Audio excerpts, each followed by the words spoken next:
grab one of these break beats real quick and just like body that shit, you know what I mean? If it's New York style. Let's get high. Hey, yo, kiss your styles. You motherfuckers know I'm traveling the globe. And I rap like I'm rhyming in the road, break dancing in the strobe. Pop locking, Glock popping, black stocking. Yankee hat low, we in here, club rocking. Smoking like a chimney. Smoking like I'm in the pulpit for niggas to come get me. Get me. 30 on my wrist, boy. Crash the whip, 200 on my next tour. Woo. Fuck we need to talk about. It's no talking when the motherfucking guns is out. Can't rap with your motherfucking lung out. IG ain't the same with your tongue out. Shit, we murderers, nigga. Mighty D-Block, yeah, you heard of us, nigga. Our money ain't the same, youngin'. I can throw it in the bag like Fab said at Tiffany stores. I can pull up in a boat in any one of these shores. I still got the money from my last 3 tours. Sell merch, make 100 back. So man, what's going on, people? Welcome to another episode of the Tariq Elite Radio Show. My name is Mr. Tariq Elite, and I'm broadcasting live from Floss Scandalous, California. Glad to have everybody tuning in. I gotta let that roll. That's that new Locks. Hold on, that's my jam. Every day, but the gat ain't new. I gotta let that new Locks rock. That's called No Selfies. I can make you disappear. I'll vanish you. Woo! I had to let that rock for a minute. But hey, man, glad to have everybody tuning into the show. We're gonna chop up some real good game on today's show. So you guys call in. I'm gonna take a couple of calls, but I do want to spit some hot fire to talk about some things. The phone number is 818-850-5404, ladies and gentlemen. And what I'm going to do, I'm going to take a real quick commercial break, and that means real quick, and we'll be right back right here on Tariq Elite Radio, ladies and gentlemen. Case Ultra, the t-shirt brand inspired by ancient mysteries and modern style. Sign up for their t-shirt subscription and get a new exclusive shirt delivered every month automatically. Every shirt comes with a magazine that doubles as a poster, which describes the story and the history behind the design and the detail. It also comes with free stickers. Sign up for the t-shirt subscription right now. Tariq Radio listeners use the coupon code KFLEX and get 50% off on your first month. That's CaseUltra.com. Again, that's CaseUltra.com.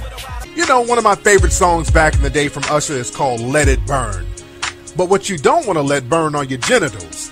That's because casual sex is on the rise right now, and so are STDs. And yes, it can happen to you. You can't be so trusting with people out here. And you want to get yourself checked out. So you need to go to stdhometestkit.com and order their in-home STD test kit. You can test at home and you can get the results at home. And the results come in less than 10 minutes. Plus you get instant HIV testing. No mailing off to the lab. No embarrassing trips to the STD clinic with other people you might know that's burning along with you. Go to stdhometestkit.com right now. Add the KFLEX coupon code and get 25% off on your order. You're now tuning into the King of Game, Tariq Elite, on Tariq Elite Radio. What's going on, everybody? We are back with the Tariq Elite Radio Show, and I am Mr. Tariq Elite. Glad to have everybody tuning back in. Ladies and gentlemen, don't forget, I'm going to be in St. Louis. We're having a screening for Hidden Colors 3 in St. Louis in a few weeks. That's going to be October 4th. That's a Saturday. 5:30 p.m. at the JCPenney Theater at the University of Missouri St. Louis. Go to TariqLive.com to get more information on that. And the screening is absolutely free. It's a free screening for everybody down there in St. Louis and Ferguson. Now, people have been hitting me up from different states saying, can they come? Yes, you can come. You can come to the screening.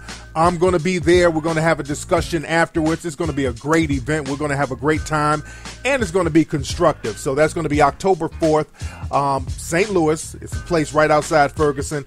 Get more information at TariqLive.com or recallformike.com. And don't forget to get Hidden Colors 1, 2, and 3 at hiddencolorsfilm.com, or you can get it at amazon.com, ladies and gentlemen. Let's see who's on the phone. We got a lot of folks calling. What's up? Who's calling? Hey, Tariq. What's up, man? Who is this? This Jack, man, from Tallahassee, Florida. Jack from Tallahassee. How you doing, fam? I'm doing good. I just graduated, man. I just graduated from FAMU with a Bachelor in Science and Health Science. Oh, there you go, man. That's what's up. Congratulations, homie. So what you going to do with yourself? Hey, appreciate it. That's what I'm trying to figure out now, because I just graduated in my my major is Health Science with a discipline in physical therapy. But I don't want to go that route no more, so I'm probably going to more than likely take Organic Chemistry 1 and Organic 2 and apply to pharmacy school at FAMU. All right, but look, but the thing is, see, don't get caught up in this trap of just keep going to school over and over again. After you get all these degrees and everything and all this knowledge, what are you going to do with it? Because that's the thing with us. We just go back and forth to school, get these grants and loans, and never really apply what we learned. So what are you going to do with all of this stuff? What are you going to do with it? Actually, I want to go back to school and pharmacy and, like, come up with some type of medicine to help alleviate some pains in the black community, but I haven't thought of exactly what ailment I wanted to heal, but some type of cancer that plagues our community. Yes, indeed. All right, think about that, man. Think about in terms of how you're going to apply it and how you're going to actually start a career for yourself. Start thinking in those terms. Yes, indeed. But anyway, thank you for the call, fam. Yeah, that's the thing, man. A lot of us get caught up in just going to school professionally. Black folks get caught up in that. You keep getting them loans, and y'all don't get caught up in that. Don't get caught up in that circle of just being a professional student. You got motherfuckers 40 and 50 years old talking about they got to take a couple of more classes. Apply some of that stuff you're learning. Apply what you've learned. Because you know, I asked to do, what you going to do with that? Well, I plan on going back to school. I'm like, okay, dude, y'all got to stop all that. Apply what you're learning. Create a business for yourself. That's what you do. What's up? Who's calling? Hello, Tariq. I got a question about, I'm trying to travel across the world, you know, from my page. I got money to do it. So I wanted to know, what would you say is the top 3 countries that have the most beautiful black women outside of that look just as good as one from L.A.?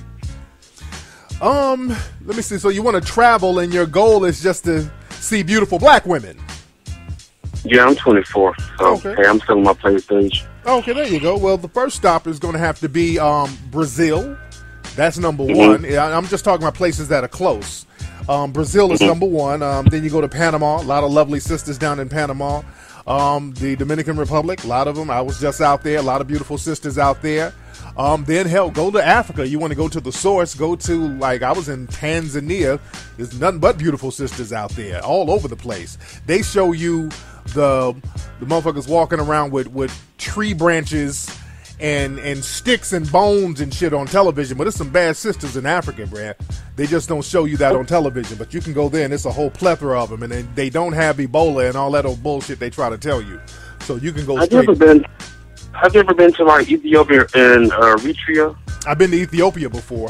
Real nice sisters out there, too. I haven't been to Eritrea. I do want to go to Eritrea. And I plan on, I might go back out to Africa sometime later on this year. But yeah, start off with those places. You'll be good to go, fam. Thanks for the call. All right, let me get one more call, and then we'll start chopping up game about what we need to chop up game about. What's up? Who's calling? What's up, Tariq? What's up, man? Who's this? This is Desmond Cook. Desmond Cook from Jacksonville, Florida. Desmond Cook from Jacksonville. How you doing, family? I'm doing good. I wanted you to lace me up with some high school games. Cause you know I'm a senior in high school, and like the last 3 years have been pretty awkward. So I'm trying to come out on my shell this year and kind of like bounce back this year. Damn. So you just go for broke on your last year, huh? Yeah, I was like I said, I was like awkward, like, you know, like you're a freshman, it's just awkward and all that, like kind of. But you've been kind of come out of that. You've been awkward for the whole 4 years. Well, not all 4 years. Like I would say, I mean, last year I had fun though, but I'd say like the first 2 years because I was like that conspiracy theorist. So I know that turned a lot of girls off. I could have got, so I had to change that about me. Because it wasn't working in my best interest. No, what you need to be focused on right now, since this is your last year, you need to be focusing on just charging all that high school shit to the game. Because that's going to be all behind you, because now you're about to enter college, so you need to set your sights high on stepping your game up during your college years. And the high school people are going to be completely irrelevant by June 21st or whenever you get out of high school. They're going to be relevant. They're going to be non-factors. Most of those people you're never really going to see again in your life. So we got to learn how to say fuck those high school cats and females and all that and start looking forward.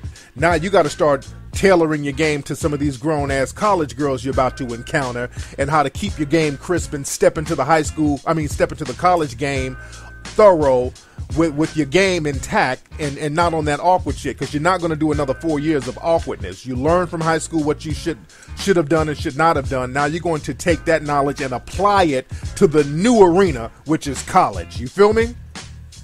I feel you. There you go, man. Appreciate it. Thanks for the call, fam. All right, now let's get into some game. Let's chop up game, ladies and gentlemen. So what we're going to talk about today, today's show is entitled The Negro Bedwench Wake Up Call. It's the Negro Bedwench Wake Up Call. And a lot of women who have the Negro Bedwench mentality, because that is a mentality that is prevalent among a certain sector of women we have out here. Not all at all. Not all. Fortunately, most sisters out here are not with the Negro bedwench mentality. That's a great thing. But unfortunately, you do have a contingency of sisters out here who have that old slavery Negro bedwench mentality. And there's a lot of black people in general who take on a lot of characteristics left over from slavery. And we talk about coons, we talk about sellouts, we talk about Uncle Toms, we talk about mammies, but something that is very taboo is to talk about the Negro bedwench. And I've made that somewhat popular by talking about it. And a lot of women who have that Negro bedwench mentality, they cry foul. Like, how dare you point us out? But you have to be pointed out. We got to talk about all of it. And I've talked about the Negro bedwench mentality very extensively. And I've talked about how many of the Negro bedwenches are going to start getting a major wake-up call. And the wake-up calls are piling up. A lot of people now, and I talked about this on my last show, people are talking about Ray Rice and domestic violence with NFL players. There was another NFL player that was accused today of domestic violence. Dwyer, I think that's his last name, Dwyer. I think he plays for the Cardinals. I think. I don't follow these guys too much, but just today, there was one gentleman a few days ago accused of beating his son. He had a 4-year-old that he whipped with the switch or something like that and left whelps, and now they're, getting on his ass. And again, today there's a new case of an assault charge. We don't know the details. We don't know if it's domestic violence, but they said it's an assault charge with another black player. And the media is having a field day throwing these brothers under the bus, running with these stories. A lot of mainstream feminist groups are campaigning, getting their money by making a big fake outrage rallying cry over these brothers getting charged with these assault and domestic violence charges. And I say fake outrage because they don't have the same outrage for white males who commit these charges, especially if these charges are against a black female. That's why I say the outrage is fake, because if you're outraged about women getting hurt or harmed or assaulted or being victims of domestic violence, you're going to be outraged at all of it, not just when the brothers do it. If you're selectively outraged, it's fake outrage. So I'm very well in my bounds to say that. But now you have a lot of these mainstream feminist groups sending in their people on the boards of some of these NFL teams, and they're having sit-down meetings with the NFL to talk about domestic violence awareness. So they're getting money for their stuff. They're using this. See, when you have these groups, and I talked about this last week, coming in trying to rally for a black female at the expense of a black male, they're getting money for this stuff. So they're going in, they're getting all types of kickbacks and earmarked money, using the black male as the face of domestic violence. That's big money. That's real big money. That's always been big money. And there was a black female organization called the Black Women's Roundtable who were complaining that no women of color have been allowed to go in here to talk about domestic violence, and so many black women experience domestic violence and all this. They're upset that the white groups, the white female organizations, are going in there getting that money and so-called bringing awareness to domestic violence on the back of a black woman that they're supposed to be so enamored about protecting. So all these black female organizations are now crying foul. They want to be able to go in here and throw brothers under the bus as so-called black female organizations, and that's what a lot of them do. Not all of them, but certain black female organizations who have the Negro bedwench mentality, they want the opportunity to go throw brothers under the bus. But you have to understand, the Negro bedwench wake-up call is here. They don't really need the Negro bedwenches like they used to. See, usually the Negro bedwenches would go in and get a couple of nigger trinkets and point the finger at black males and shit on them, and the Negro bedwenches would get a pat on the head, and they thought that they had this little safe place right next to white supremacy. But those days are over now, ladies. Those days are over. And these black female organizations are crying foul, but it's the same old trick they've been running on you from day one. You were just blinded by the nigger trinkets. You didn't see it. Now they're not even giving you nigger trinkets. They're being blatant about throwing black females under the bus right along with brothers. And the thing is, the real wake-up call came with this black female actress. Her name is Danielle Watts. This was the major Negro bedwench wake-up call. Now, Danielle Watts, I don't know too much about the sister. She's an actress. She's been in Django. She had a very small part in Django. She played a Negro bedwench in Django, if we want to be very honest. She was in one scene, I think. It was like one or two scenes I think she was in. But she was in one scene where she was working at a plantation. She had like a French maid's dress on. So it was basically like a hoe house / plantation. It was that type of thing, where she was basically a Negro bedwench. She was a Negro bedwench. A female slave who was there to please white males sexually. That's basically what a Negro bedwench is. I'm not saying it's good or bad, right or wrong. I'm just talking history now. That's what they used to call them. When you look at slave narratives, you see that term pop up, bedwench here, bedwench there. That was a very common term back then. That's what they referred to black female slaves who were sexual concubines. They referred to them as the Negro bedwench. Now, the thing is, unfortunately, the women back then didn't have a choice but to be the Negro bedwenches. Now, today, women have a choice whether they want to be a Negro bedwench or not, and if you choose to be that or have that type of mentality, you should be called out on that. That's a choice. Just like these dudes out here, they choose to be coons. Cooning is a choice. You don't have to coon like in slavery. Cooning was a survival mechanism. You had to coon to survive. And you had to be a bedwench to survive, but you don't have to do that now. Acting like you're on a plantation. And this young lady, Danielle, and she might be a very sweet person. She might be a very nice young lady, but she's dating in real life a white male. Nothing wrong with that. Nothing wrong with dating interracially. I'm not knocking interracial relationships. But the thing is with Danielle, she got caught up in a situation, and I think by her dating this white male, she thought that some of that white privilege would rub off on her. And this is where the Negro bedwench mentality comes from. This is where it comes into play. Because she thought that her dating this white dude, she now had certain privileges by proxy because of him that she could kind of throw around. And then she got a very quick wake-up call and then went right to the race thing.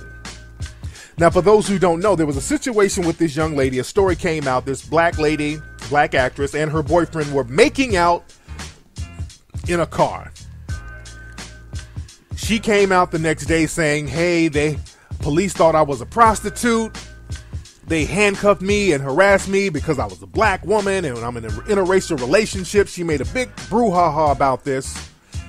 And the suspected white supremacists around the country, they did what they always did. They said, wait a minute, let's not jump to conclusions. Let's investigate this. See, when black men or black people are accused of something by the dominant society, we're just accused. They're like, damn the evidence.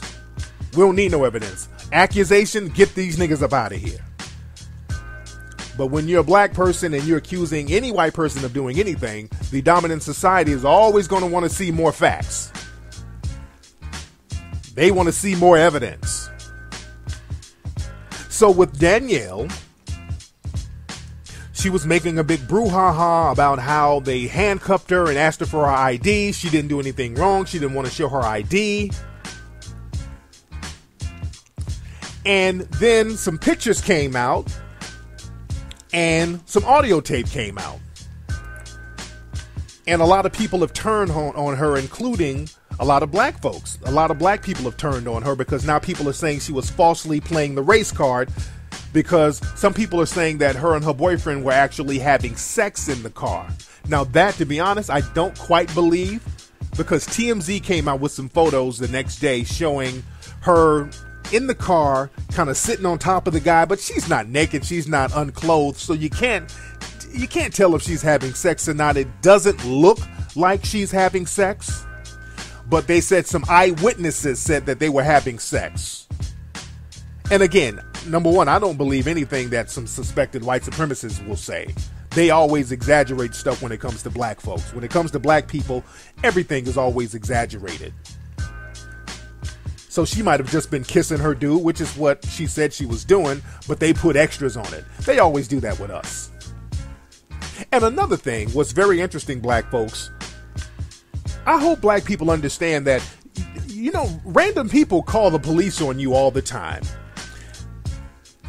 When you do certain things, or if you're a black person and you're in an area that's not really occupied by too many black folks, a lot of times, black people, those in the dominant society, they call the police on you for random shit. Even if you're just looking suspicious to them, you just walking down the street, there are people who will call the police on you. A lot of times, black folks, the police has been called on you, you don't even know it. But sometimes the police just won't come out because they'll say, hey, there's a black guy out here looking suspicious. And the cops are like, well, is he doing anything? No, but he's just kind of looking suspicious. So a lot of times the cop, they ain't going to come out there and mess with you. But trust and believe, a lot of times, black people, when you're out somewhere where there's people in the dominant society and it's a very small number of other black people, there are people who call the police on you. Just understand that. Sometimes you feel it. When black people kind of get this feeling when you go somewhere, you know that you're being watched. You feel like you're being watched. You kind of feel like, damn, kind of feel uncomfortable. Well, that uncomfortability is very justified because there are people reporting your ass to something. And people in the dominant society are very good on that, especially at your job. And I talked about this a lot. At your job, there's a whole file on you. If you're a black person, if you're like one of the few black people at your job and it's a big corporation, they got a file on you, dude.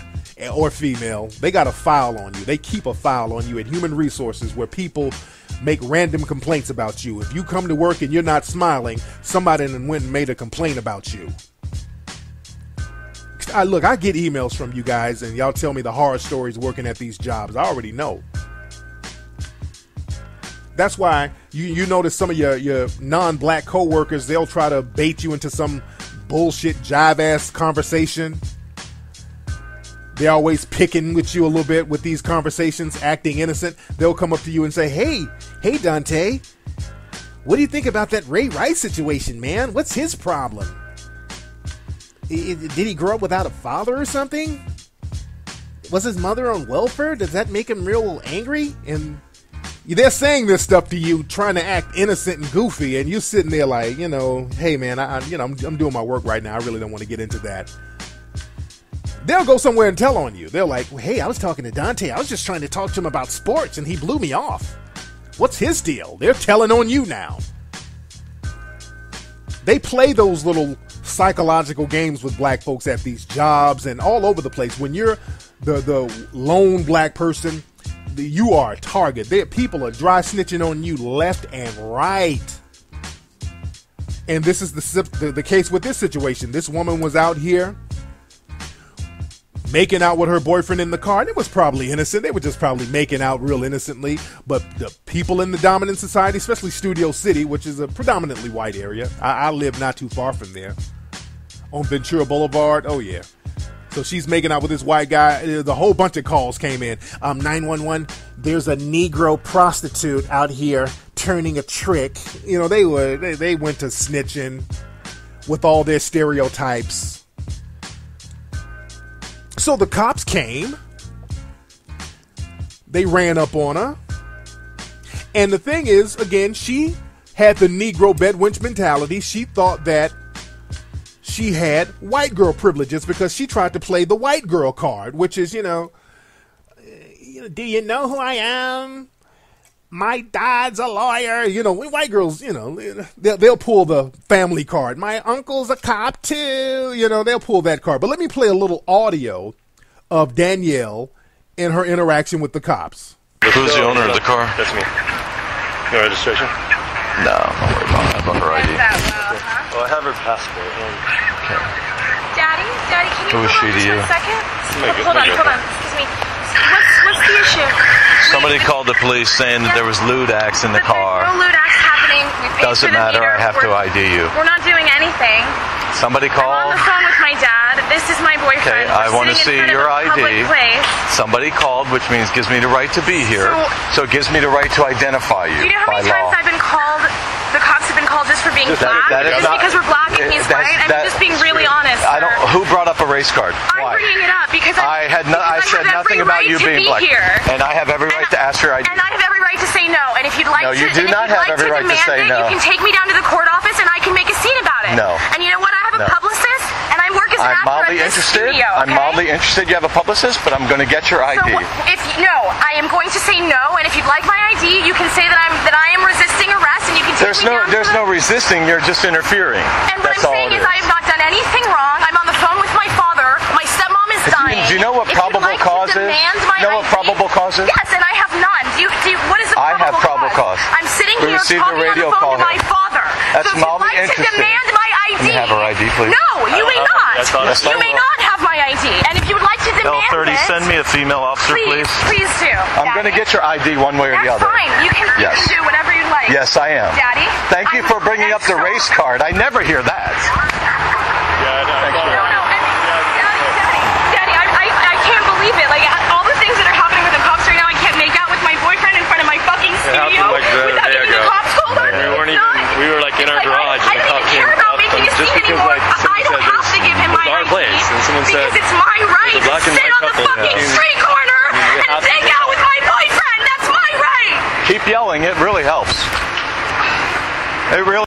All right, there you go. I played that. So she tried to pull the white girl thing, like crying, and they don't give a. You see how they're like, well, keep yelling with your black ass. We don't give a fuck. They treated her. They gave her the Negro treatment. They didn't give a shit. Oh, poor thing. And I'm not laughing at her because I feel her to a certain degree. But the Negro bedwinsman, it's just funny to see somebody get that wake-up call. It's funny to see somebody get that wake-up call. She tried to play the white girl role. My dad, my stepmom is dying.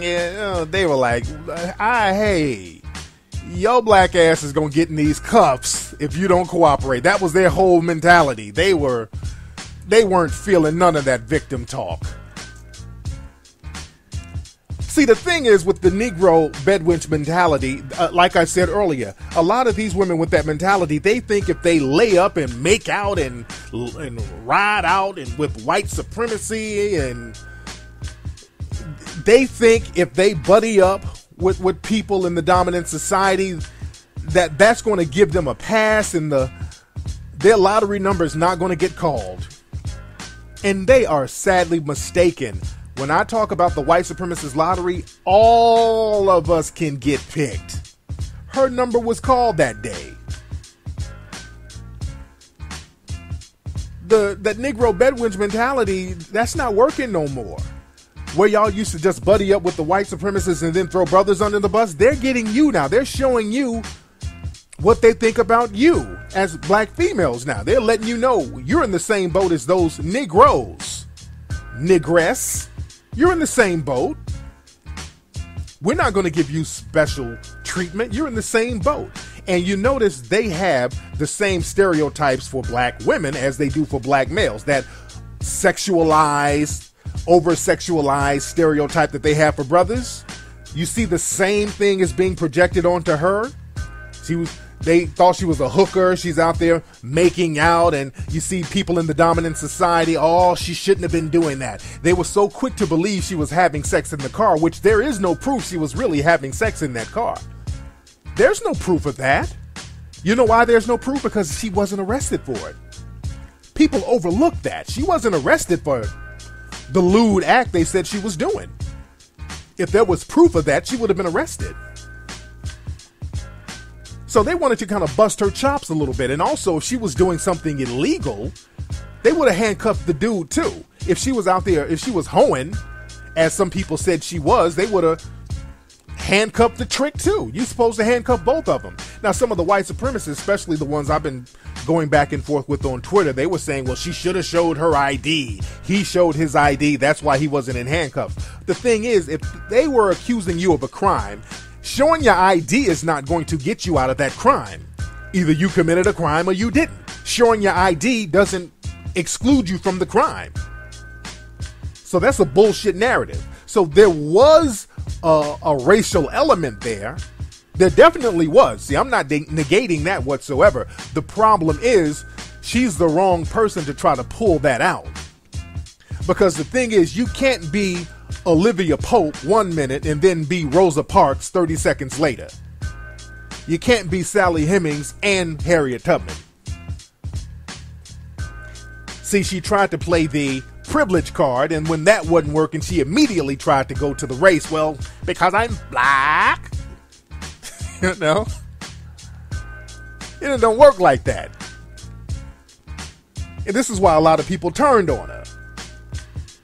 And on a side note, you know, a lot of swirlers like her, she's swirling, and a lot of people who have the Negro bedwench mentality. You notice one thing, her boyfriend, I think his name is Brian James Lucas, that's his name. He's supposed to be this celebrity chef. And you know, on a side note, I noticed that a lot of these women who say, well, I'm going to date a white guy, these sisters who say that, because black men don't have enough money, black men aren't articulate enough, black men are criminals, so all the available black men are just not there, so I'm going to have to go get a white guy. You know, you hear that a lot. And my thing is this. If you say all that about brothers, but then go get a white person who's the exact same thing you criticize brothers for, now you look like a hypocrite. Because her dude, Danielle's dude, now have you heard this dude talk? Because he's out here doing interviews with her, and when they do interviews, she's so thirsty for this dude. I mean, she's holding him and holding his hand all through interviews. Every picture, she's sitting in his lap. I mean, she's just like, that's real weird and thirsty looking. She's just all over this dude.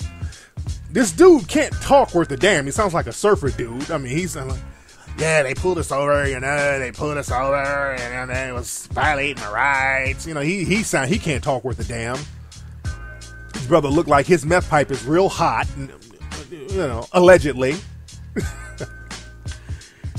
The dude, the car he was in, where they were making out, was like an old Mercedes with no bumper on it. There was no bumper on the car. I'm like, God damn. And do you know this dude, Brian James Lucas? Do you know this guy has been to prison before? He's a convict.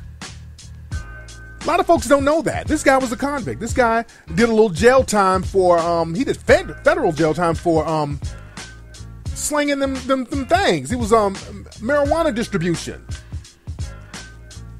Y'all better do some research. You notice they never bring that up in none of these media outlets. They never bring his shit up.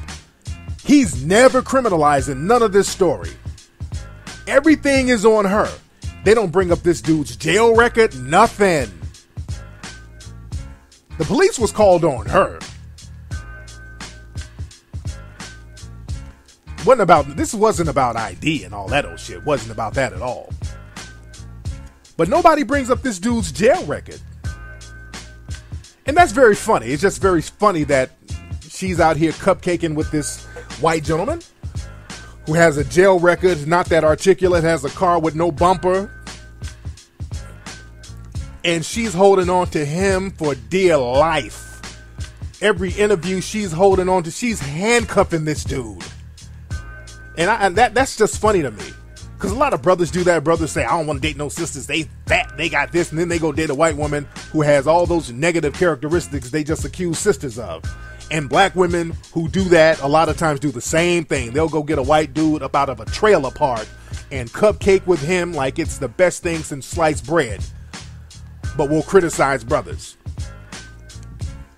So it's the whiteness that you're holding on to.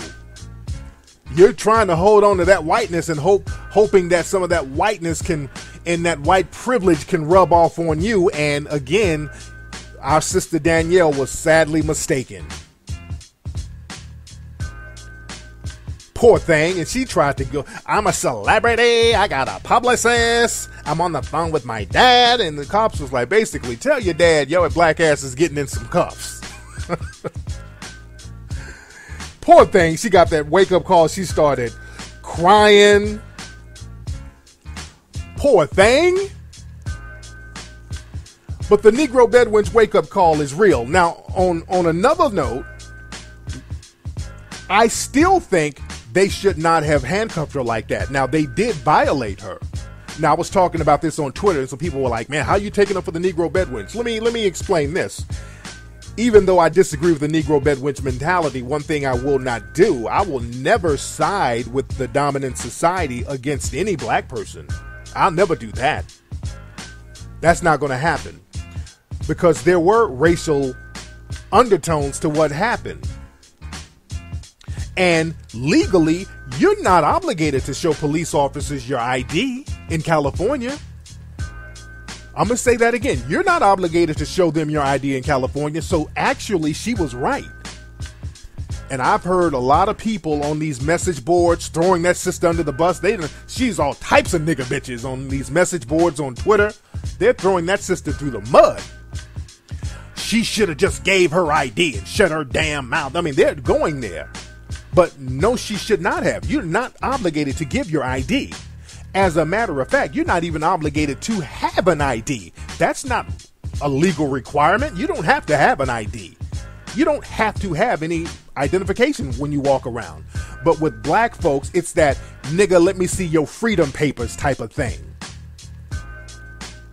That's what that's all about. Being able to check black folks at any given moment. Yeah, oh, yes, it is. For those who are saying, oh, no, it's not. Yes, it is.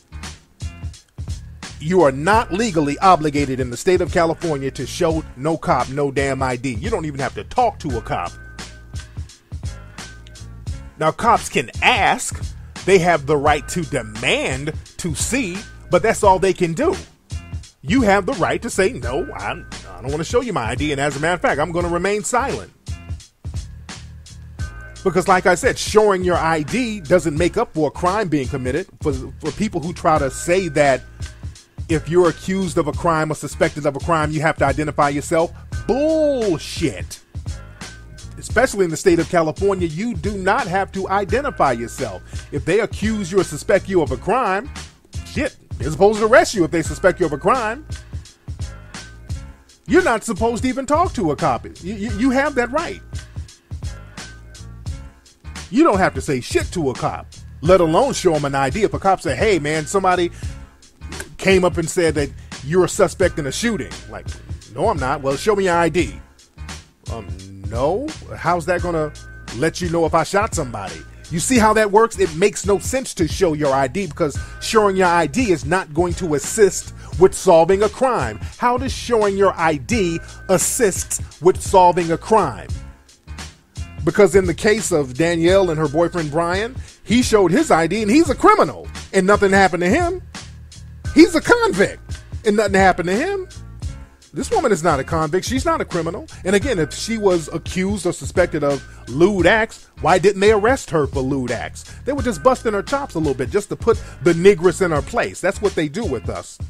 And people will try to misquote these laws to try to mask white supremacy. So there was a definite white supremacist element there. But unfortunately, because of her Negro bedwenching, it was lost on her. So that's why I'm not going to side with white supremacists against her. I'm not going to side with them against her because actually she was in her legal right to deny them to have her ID.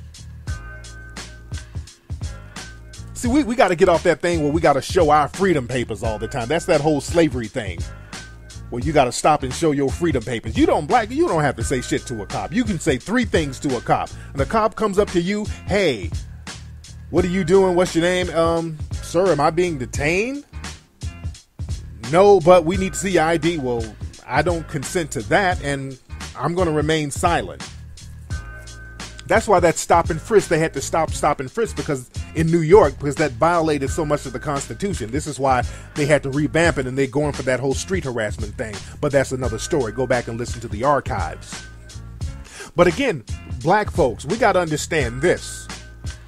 It's time for a code of conduct. This whole thing where you think you're going to side up, and I'm talking to black men and women, you think you're going to side up with the white supremacists against other black folks, that game ain't happening no more. For the male coons and the female Negro bedwenches, that's not happening because the dominant society, they're circling their wagons against us in a lot of cases. And they're throwing sisters under the bus with these stereotypes. Do y'all know there was another case in New York, speaking of New York, a few weeks ago. Some black women, it was 3 sisters, not blood sisters, but 3 black women. 2 of them were teachers, 1 was a lawyer. They were in Manhattan. I think they were at the Standard Hotel. They just went to the Standard Hotel to have some drinks. They went there, and the security told them, hey, you ladies can come in here, but you can't be in here soliciting clients. They thought that they were hoes. And they're trying to get a lawsuit going against the Standard out there in New York and Manhattan because the people there, because they were the only black people there, they thought they were hoes. They thought they were in there selling their ass.